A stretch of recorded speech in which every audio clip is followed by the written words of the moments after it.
tekad kuatkan hati, negeri ini memanggilmu kawan. Belajar bergerak berbagi untuk negeri, guru penggerak majukan pendidikan. Sekarang ada istilah atau ada yang sering kita mendengar, kurikulum ganti menteri, berubah kurikulum. Tetapi sebagai seorang pendidik, mungkin kita harus punya jawaban, ya, punya jawaban mengapa seperti itu, atau apakah memang benar ganti menteri, ganti kurikulum. Ya, mengapa ya kurikulum itu harus berubah? Mengapa ya kurikulum kok selalu berubah-ubah? Nah, mungkin ini jawaban yang harus kita pahami. Baiklah, saya akan mulai.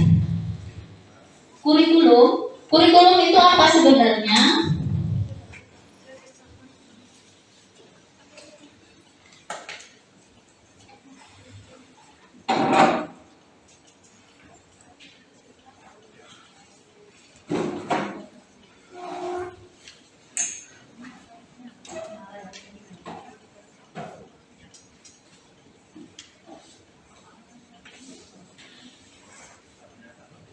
Iya.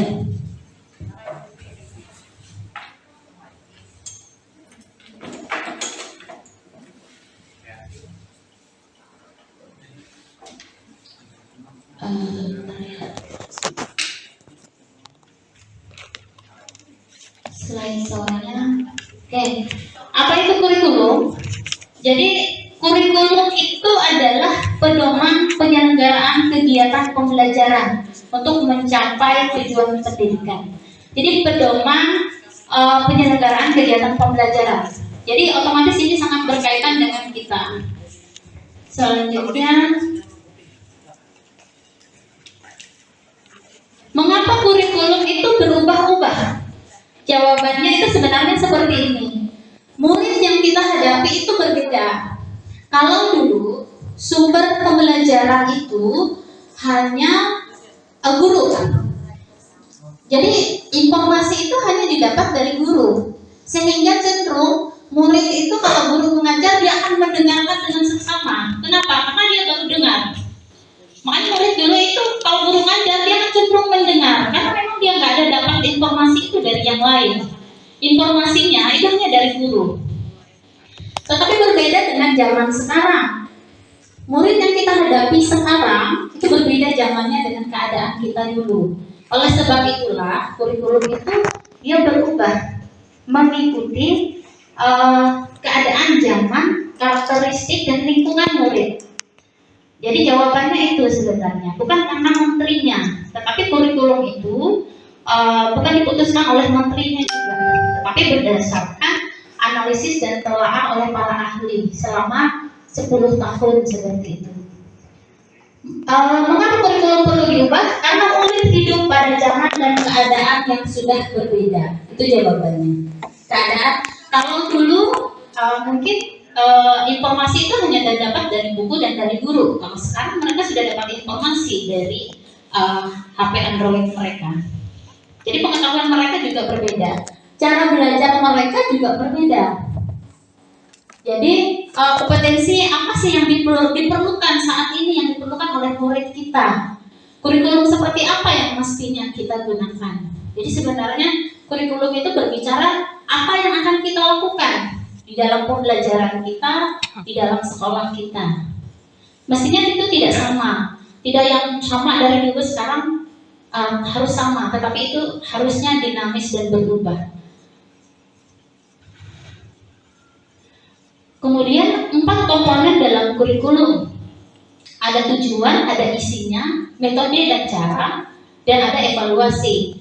Tetapi di beberapa negara dikelompokkan menjadi 3 sebenarnya. Tujuan pembelajaran, komponen kurikulum itu, panduan pedagogi, dan panduan asesmen. 3 poin ini harus jelas di kurikulum.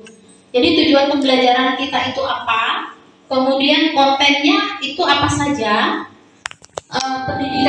panduan pedagogi, pembelajaran atau model pembelajaran yang akan kita terapkan di sekolah kita itu seperti apa, itu akan dibicarakan. Strategi apa yang kita gunakan, nah itu yang kita sesuaikan dengan lingkungan dengan karakteristik dan kebutuhan siswa kita. Panduan asesmen apa yang akan kita gunakan? Sebenarnya ini adalah benar-benar kurikulum itu kita duduk bersama, kita bicarakan bersama, kita selenggarakan bersama, dan kita evaluasi bersama. Jadi sebenarnya kemerdekaan murid dalam belajar itulah yang menjadi jantung atau pengembangan kurikulum. Mengapa kurikulum itu berubah? Sebenarnya karena muridnya yang berubah, karena zamannya yang berubah, kebutuhan mereka yang berubah. Jadi seperti itu. Apa peran dan fungsi kurikulum? Kalau bagi kita guru, itu adalah memandu dalam proses belajar murid. Jadi apa fungsinya? Yang pertama ya, mewariskan nilai dan budaya masyarakat yang relevan dengan masa kini. Jadi tugas sekolah, tugas kita yang harus ada juga tercantum di dalam kurikulum adalah mewariskan nilai dan budaya. Misalnya, dulu budaya zaman dulu itu adalah gotong royong. Nah itu harus kita wariskan, terus ada dan terus harus hidup. Jangan sampai hilang seperti itu. Jadi dikatakan mewariskan nilai dan budaya masyarakat yang relevan dengan masa kini. Artinya yang masih tetap harus dipertahankan. Kemudian yang kedua, mengembangkan sesuatu yang dibutuhkan saat ini dan masa depan. Jadi di dalam kurikulum kita tuh kita harus tahu kebutuhan bangsa ini ke depannya bagaimana, karena siswa kita ini hidup di dalam suatu lingkungan yang besar. Lingkungan kecil SMP 2 Selat, lingkungan kabupaten, lalu lingkungan bahkan nanti dia akan berhubungan dengan kebijakan-kebijakan Kapuas juga. Itu Indonesia itu terpengaruh dari kebijakan-kebijakan secara internasional. Jadi kita nih menyiapkan murid kita harus mengerti juga perkembangan yang dibutuhkan, kompetensi apa yang dibutuhkan siswa kita tuh di masa yang akan datang. Jadi seperti itu. Kemudian yang berikutnya, menilai dan memilih sesuatu yang relevan dan kontekstual sebagai kontrol sosial. Jadi dalam hal ini menilai dan memilih, makanya kita di dalam pembelajaran yang kita laksanakan diharapkan itu kita mengerti juga lingkungan siswa kita supaya kontrol sosialnya juga terjadi. Contoh-contoh yang kita contoh-contoh yang kita ambil dalam pembelajaran kita hendaknya menyentuh lingkungan dan hal-hal yang mereka alami. Saya akan lanjut. Nah, kurikulum yang baik itu sebenarnya adalah kurikulum yang sesuai dengan zamannya. Ya, menurut proyeksi pendidikan OECD itu Organisasi Ekonomi Kooperatif Development 2030 yang diperlukan orang, ya, yang diperlukan itu adalah secara kognitif, sikap, psikomotorik. Tidak hanya itu, tambahannya adalah nilai. Ya, tambahannya adalah nilai. Tidak hanya kognitif, sikap dan psikomotorik, tetapi nilai. Jadi maksudnya di sini saat ini kompetensi literasi numerasi itu menjadi fondasi. Itu penyiapan siswa kita ke depan. Kompetensi literasi dan numerasi, kemudian kualitas kesehatan mental dan sosial emosionalnya itu menjadi nilai-nilai yang harus mereka miliki. Ini dikatakan supaya mereka itu mampu bersaing, itu adalah kompetensi transformatif yang harus mereka miliki. Itu harus, kalau mereka di dunia usaha, di dunia kerja, hal-hal itu sangat diperlukan. Ini adalah proyeksi 2030. Kemudian transformasi pembelajaran dengan paradigma baru. Nah sekarang kita setelah penggerak kita harus mengerti. Nanti mungkin suatu saat kita kupas apa sih pembelajaran paradigma baru itu, seperti apa, kita harus bisa menjawab, ya kan? Nah sedikit saja hari ini transformasi pembelajaran dengan paradigma baru itu menekankan pada penguatan kompetensinya, ya, penguatan kompetensi dan materi esensial atau yang berwarna. Jadi bukan banyaknya materi atau konten, tetapi konten atau materi esensial atau bermakna dalam pembelajaran yang dilaksanakan secara mendalam. Jadi dalam kurikulum kita tidak memperhatikan berapa banyak materi yang sudah kita berikan, tetapi yang perlu kita tanyakan, bagaimana ya supaya materi itu menjadi lebih bermakna bagi siswa. kita bisa mengambil materi-materi yang esensial atau yang bermakna dalam pembelajaran kita. Kita bisa mengubahnya walaupun tidak sesuai dengan buku. Saya akan lanjutkan. Nah, contohnya seperti apa? Tinggal satu slide ini. Pembelajaran seperti apa di dalam pembelajaran paradigma baru? Pembelajaran inquiry. Inquiry itu menekankan pada rasa ingin tahu sebagai dorongan belajar. Jadi di dalam pembelajaran kita itu kita harus memunculkan dorongan ingin belajar dari siswa. Misalnya pertanyaan-pertanyaan kita itu pertanyaan-pertanyaan yang terbuka, artinya yang tidak hanya dijawab dengan ya dan tidak atau dengan satu kata dua kata, tetapi pertanyaan yang terbuka. Mengapa yang terjadi seperti ini? Apa penyebabnya? Bagaimana solusinya? Jadi asesmen kita, ya pembelajaran kita arahnya ke sini supaya apa?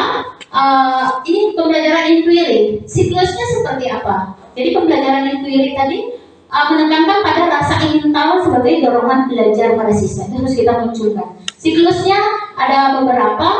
Yang pertama kita munculkan rasa ingin tahu pada siswa. Jadi kita pelan-pelan saja di dalam pembelajaran kita munculkan itu. Awal-awal kita dengan satu pertanyaan, munculkan rasa ingin tahu mereka. Karena perlu pertanyaan itu yang kita ambil dari hal-hal yang terjadi di sekitar mereka kalau bisa. Kemudian yang kedua adalah ajak mereka mencari tahu. Ajak mereka mencari tahu mengapa terjadi seperti itu. Misalnya beberapa waktu yang lalu kan mendorong rasa ingin tahu, kira-kira seperti itu. Kalau tanaman di tempat yang gelap dengan di tempat yang terang, yang mana yang lebih dulu tumbuh? Pertanyaan, jawabannya awalnya itu semuanya adalah di tempat yang terang. Ternyata tidak. Yang duluan tinggi, lalu mereka cari tahu seperti itu. Jadi seperti kemudian yang selanjutnya memilah. Jadi siklus inquiry itu dia memilah itu dia mulai mengapa ya kok ternyata di tempat yang gelap yang malah di tempat yang gelap itu dia rendah tetapi daunnya lebih hijau dibandingkan dengan yang terang. Yang terang ini daunnya dia tinggi tapi daunnya kuning gitu. Mereka akan mencari tahu, kemudian selanjutnya tahapnya adalah membuat koneksi. Kita usahakan dalam pembelajaran kita hubungkan dengan lingkungan sekitar. Misalnya Bu Erta mengajar pasar ya Bu Erta ya, saya lihat menarik waktu itu mengajar temanya pasar. Bisa mungkin sesekali memang kita buat ajak ke pasar, mungkin bisa seperti itu, mengalami pengalaman langsung. Tapi kita desain seperti apa itu pasti akan lebih bisa seperti itu ya. Kita usahakan misalnya yang seperti ini yang diingini sebenarnya. Kita buat koneksi sehingga oh iya yang penting sekali belajar ini. Jadi materi itu menjadi lebih bermakna. Intinya gitu. Pembelajaran paradigma baru itu dia menitik beratkan meningkatkan pada penguatan kompetensi apa yang dimiliki anak, kemudian materi esensial. Jadi kita bisa pilih materi esensial atau bermakna apa yang akan kita kuatkan di situ. Selanjutnya adalah mengambil makna. Nah itu tadi. Setelah membuat koneksi, jadi maknanya apa? Jadi misalnya belajar tentang pasar atau apa gitu ya, maknanya apa dari pembelajaran itu. Kemudian selanjutnya adalah aksi atau tindakan. Sesekali dalam pembelajaran kita itu memang melakukan aksi atau satu tindakan. Jadi hal itu yang diingini sebenarnya menurut penelitian pembelajaran inquiry ini sangat membuat siswa itu kompetensi yang diingini tadi, memiliki kemampuan berpikir yang diperlukan di masa depan. Jadi diperlukan di masa depan itu mereka perlu kreatif, mereka perlu kritis terhadap sesuatu. Kritis itu seperti ini, tidak menerima sesuatu dengan serta-merta, tetapi dia akan menanyakan apa ya ini maksudnya, kenapa seperti itu, sehingga larinya orang itu tidak mudah percaya dengan hoax anak-anak itu. Dia akan dia akan teliti dulu ini sumbernya di mana ya, ini memang benar seperti ini. Jadi anak-anak itu dilatih untuk memiliki kemampuan bernalar kritis, kemudian kreatif, kemudian memiliki satu kemandirian. Itu tidak semata-mata bisa. Makanya di kurikulum baru ada namanya proyek profil pelajar Pancasila, maunya itu dikemas benar-benar. Kemudian di pembelajaran paradigma baru itu ada nanti poin-poinnya apa saja, supaya benar-benar profil pelajar Pancasila, ending kita itu kan profil pelajar Pancasilanya. Profil pelajar Pancasila itu kan 6 saja, ya, 6 saja, tapi memang itu yang diperlukan untuk mereka bisa mereka bisa bersaing di kemudian hari supaya mereka tidak tertinggal. Jadi seperti itu. Kemudian, nah, ada namanya sekarang apa bedanya kurikulum 2006 dengan KOSP atau kurikulum 2013 dengan KOSP dengan kurikulum Merdeka sekarang. Salah satu yang bisa saya temukan, saya kan terus belajar juga, yang saya temukan seperti ini. Kalau dulu yang namanya kurikulum KKSP itu kurikulum tingkat satuan pendidikan itu kita harus serempak mengikuti itu untuk tingkat satuan pendidikan. Nah, kalau KOSP ini kurikulum operasional satuan pendidikan, kita bisa mengemasnya, punya KOSP-nya SMP 2. Misalnya KOSP-nya SMP 2 di situ di bagian kurikulum itu kan ada visi, ada karakteristik sekolahnya, peserta didiknya, kemudian ada visi, ada misi, ada tujuan yang ingin dicapai, kemudian penyelenggaraannya di situ apa isinya, materi-materi mata pelajaran apa yang ada yang mau disampaikan, kemudian ekskulnya juga bisa berubah. Diharapkan misalnya ekskul dulu kita banyak, sekarang sebenarnya ekskul yang diminati siswa itu, yang dibutuhkan siswa itu apa, mungkin bisa lewat Google Form, mungkin ada ide-ide. Nah, itu yang maksudnya kita atur di dalam KOSP itu. Kemudian termasuk yang intrakurikulernya kan ada juga yang project itu. Nah, jadi SMP 2 bisa mengemasnya. Misalnya untuk kompetensi sosial emosionalnya, kita dengan cara apa ya kira-kira seperti itu. Itu bisa. Jadi punya ciri khas sendiri, dan KOSP ini mestinya itu ada orang tua, ada masyarakat, ada pemerintah, dan juga sekolah. Karena ada pepatah mengatakan untuk membesarkan seorang murid itu tidak cukup hanya itu memerlukan suatu masyarakat yang besar. Masyarakatnya itu poin-poinnya itu. Jadi begini maksud saya, setidaknya hari ini adalah pembelajaran minggu itu kita mulai pembelajaran kita mulai mengaitkan dengan lingkungan sekitar anak, dengan kehidupan sehari-hari. Asesmennya, bahasanya misalnya dikatakan di situ, itu namanya kurikulum yang perlu diadaptasi. Kalau di buku kita ngajarkan ekosistem, misalnya dia contohkan di situ segala cumi-cumi, dicontohkan ikan laut. Kita bisa mungkin contohkan itu di sekitar kita contohkan itu ikan behau gitu ya, ikan babuyur, itu bisa sebenarnya. Yang memang di lingkungan sini itu lebih nyambung dengan mereka, seperti itu. Demikian mungkin yang bisa saya sampaikan. Mari kita tahu bahwa kurikulum ini maunya adalah kita menekankan materi-materi yang esensial. Bagaimana ya supaya siswa itu merasa belajar itu lebih bermakna. Jadi seperti itu.